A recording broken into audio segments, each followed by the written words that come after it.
সম্মানিত মুসল্লিয়ানে কেরাম, মুহাম্মাদুর রাসূলুল্লাহ যখন মক্কাতুল মুকাররমার মধ্যে দ্বীনের কাজগুলো করবেন, দ্বীনের কাজ আঞ্জাম দিবেন, এমন সময় মুহাম্মাদুর রাসূলুল্লাহকে মক্কার জমিনের মুশরিকরা বাধা দেয়। মক্কার জমিনের মুশরিকরা শুধু বাধা দেয় না, মুহাম্মাদুর রাসূলুল্লাহর কারণে যত শিরকিয়াতের দরওয়াজা ছিল, শিরকিয়াতের দরওয়াজাগুলো আস্তে আস্তে বন্ধ হয়। আল্লাহু আকবার। যে মানুষগুলো মূর্তির উপাসনা করত, মুহাম্মাদুর রাসূলুল্লাহর কাছে এসে আমার মায়ার নবীর কথাগুলো শুনে ওই আল্লাহর বান্দারা আল্লাহকে মেনে নেয়, রসুলকে মেনে নেয়। পড়েন সুবহানাল্লাহ। মূর্তি পূজারীরা খেয়াল করলো, মুশরিকরা খেয়াল করলো, এভাবে চলতে থাকলে আমাদের মূর্তি পূজার 12টা বেজে যাবে। এভাবে যদি চলতে থাকে তাহলে আমাদের মূর্তি উপাসনা বন্ধ হয়ে যাবে। যেভাবেই হোক, যে করেই হোক, মুহাম্মদকে আটকাতে হবে, বন্ধ করতে হবে। খেয়াল করে শুনবেন, মক্কার মুশরিকদের চিন্তা ভাবনা হলো, পরিকল্পনা হলো মুহাম্মদকে কি করে আটকানো যায়। মুহাম্মদকে আটকাতে পারলে আমাদের মূর্তি পূজাগুলো বেঁচে যাবে। দলে দলে মুহাম্মদের কাতারে মানুষগুলো অংশগ্রহণ করছে, দলে দলে আল্লাহকে রব হিসাবে মেনে নেয়, দলে দলে মুহাম্মদকে রসুল হিসাবে মেনে নেয়। আমরা যদি একটা পদক্ষেপ না নেই, আমাদের মূর্তি উপাসনাগুলো আস্তে আস্তে বন্ধ হয়ে যাবে। আল্লাহু আকবার। মক্কার মুশরিকরা যখন মুহাম্মাদুর রাসূলুল্লাহকে আটকাতে পারে না, দেখে দলে দলে মানুষগুলো হেদায়েত প্রাপ্ত হয়ে যাচ্ছে। প্রিয় ভাইরা আমার, মক্কার মুশরিকরা পরিকল্পনা করলো কি করে মুহাম্মদকে দুনিয়ার জমিন থেকে বিদায় করা যায়। পড়েন নাউযুবিল্লাহ। আমার মায়ার নবীকে দুনিয়ার জমিন থেকে বিদায় করার জন্য প্ল্যান প্রোগ্রাম সব তৈয়ার।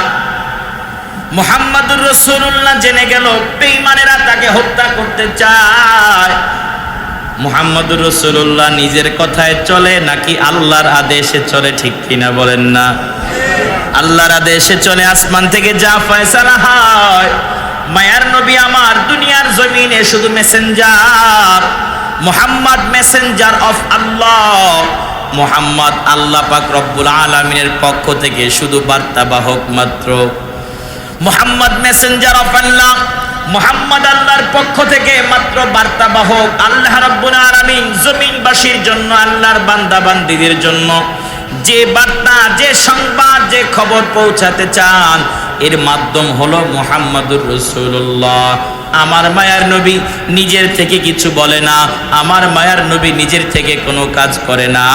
আসমানে যেটা ফয়সালা হয়, জিবরাইল ওহী নিয়ে যেটা আসে, আমার মায়ার নবী দুনিয়াতে তাই করে। বলেন সুবহানাল্লাহ। তাহলে মুহাম্মাদুর রাসূলুল্লাহর কোনো ভয় আছে নাকি? আল্লাহ যা বলে তিনি জমিনে তা করে, তিনি তো তার মন মতো কিছু করে না। ঠিক কিনা বলেন না?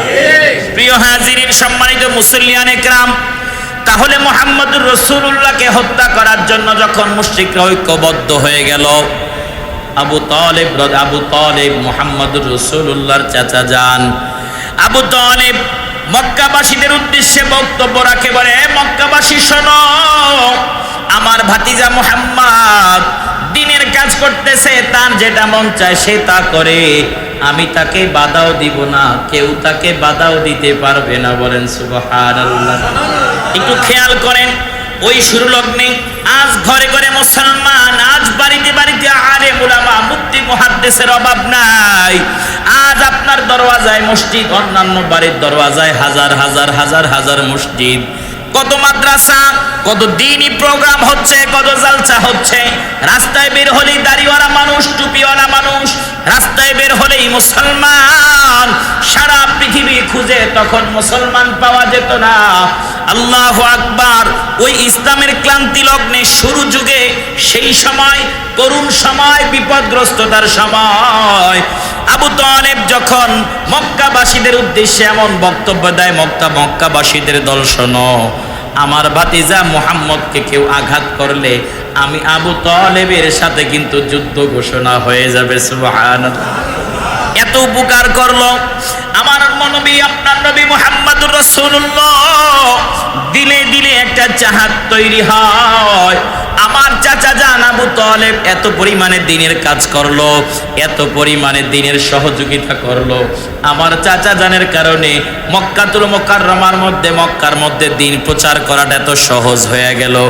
আমার চাচা জান যদি মুসলমান না হয়ে মারা যায়, কিয়ামতের ময়দানে আমি আল্লাহর কাছে কি জবাব দেব? আমার চাচা জানের কাছে কি জবাব দেব? সম্মানিত মুসল্লিয়ানে কিরাম, আমার মায়ার নবী, আপনার মায়ার নবী মুহাম্মদুর রাসূলুল্লাহ চাচা জানের কাছে দৌড়ায়, চাচা জান, ও চাচা আবু তালেব, আমি মুহাম্মদুর রাসূলুল্লাহ আপনার কাছে হাজির। ও চাচা জান, মুহাম্মদুর রাসূলুল্লাহ আপনার কাছে আল্লাহর পক্ষ থেকে ফরমান নিয়ে হাজির। মেহেরবানি করে দ্বীনের এত উপকার করলেন, ওগো চাচা জান, কালিমার দাওয়াতটা আপনি গ্রহণ করুন। বলেন সুবহানাল্লাহ। আবু তালেব মৃত্যু সজ্জায় সজ্জিত, মৃত্যুর পূর্বক্ষণ হাজির। মক্কার বড় বড় মুশরিকরা আবু তালেবের কাছে বসা। আবু তালেব মুশরিক, মূর্তি উপাসনাকারী, অন্যান্য মূর্তি উপাসনাকারী যারা আছে সবাই আবু তালেবের বিছানার কাছে বসা। আমার মায়ার নবী, আপনার মায়ার নবী এত পাগল, আমার মায়ার নবী বারবার বলে, চাচা আবু তালেব, ও চাচা জান, মেহেরবানি করে কালিমার আওয়াজটা শেষ সময় হলো দেন, আমি আল্লাহর কাছে সুপারিশ করে আপনার জন্য জান্নাতের ব্যবস্থা করে দিব। বলেন সুবহানাল্লাহ। প্রিয় হাজিরিন, এই যখন মুহাম্মদ, খেয়াল করেন, যখন মুহাম্মদুর রাসূলুল্লাহ আপনার পয়গম্বর, আমার পয়গম্বর বারবার যখন কালিমার তালকিন দিচ্ছেন, এমন সময় আসমানে আল্লাহ রাব্বুল আলামিন আরশ আজিম থেকে সবকিছু দেখে কিনা বলেন না? আল্লাহ রাব্বুল আলামিন জিবরাইলকে পাঠায়, ও জিবরাইল আর দেরি করবা না, যাও আমার মায়ার নবীকে, আমার প্রিয় বন্ধুকে আয়াতে কারিমা পাঠ করে শুনাইয়া দাও। আমি আল্লাহর পক্ষ থেকে মেসেজ পাঠাও, ইন্নাকা লা তাহদি মান আহবাবতা ওয়ালাকিন্নাল্লাহা ইয়াহদি মাইয়াশা। বলেন আল্লাহু আকবার। আল্লাহ রাব্বুল আলামিন, আই পয়গম্বর মুহাম্মদ, আই প্রিয় হাবিব, আপনি যাকে চাচ্ছেন বারবার যে সে হেদায়েত প্রাপ্ত হয়ে যাক, ইন্নাকা লা তাহদি মান আহবাবতা, ওই মুহাম্মদুর রাসূলুল্লাহ, আপনি যাকে মুহাব্বত করেন, আপনি যাকে ভালোবাসেন, আপনি চান সে হেদায়েত প্রাপ্ত হয়ে যাক, মুসলমান হয়ে যাক, আপনি মুহাব্বত করে বলেন চান, কিন্তু ইন্নাকা লা তাহদি, আপনি হেদায়েত করতে পারবেন না, হেদায়েত দিতে পারবেন না। কেন?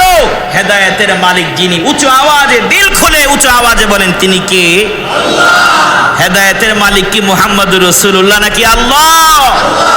আল্লাহ রাব্বুল আলামিন বলেন, ইন্নাকা লা তাহদি মান আহবাবতা, ও পয়গম্বর, আপনি পিড়াপিড়ি করে, আপনি জোর জবরদস্তি করে কালিমার আওয়াজ দিতে পারবেন না। কেন? চাবি তো আমার হাতে। ওয়ালাকিন্নাল্লাহা ইয়াহদি মাইয়াশা, ওয়ালাকিন্নাল্লাহ, তবে আল্লাহ তাআলা ইয়াহদি, আল্লাহ তাআলা পথ দেখাতে পারেন, আলোকিত করতে পারেন, পথ ভ্রষ্টতা থেকে ফিরাতে পারেন। ইয়াহদি মাইয়াশা, মাইয়াশা, মাইয়াশা, মাইয়াশা। আল্লাহ বলেন, আমি যাকে খুশি, খেয়াল করেন আল্লাহ কি বলেন, মাইয়াশা, তবে আমি যাকে খুশি, যখন যাকে খুশি আমি আল্লাহ হেদায়েত দিতে পারি। বলেন আল্লাহু আকবার। তাহলে খেয়াল করেন, আপনার এলাকায় যারা সনাতন ধর্মের, আজকে সনাতন ধর্মের, কালকে কি এরা ইসলামের ছায়াতলে আসতে পারে না?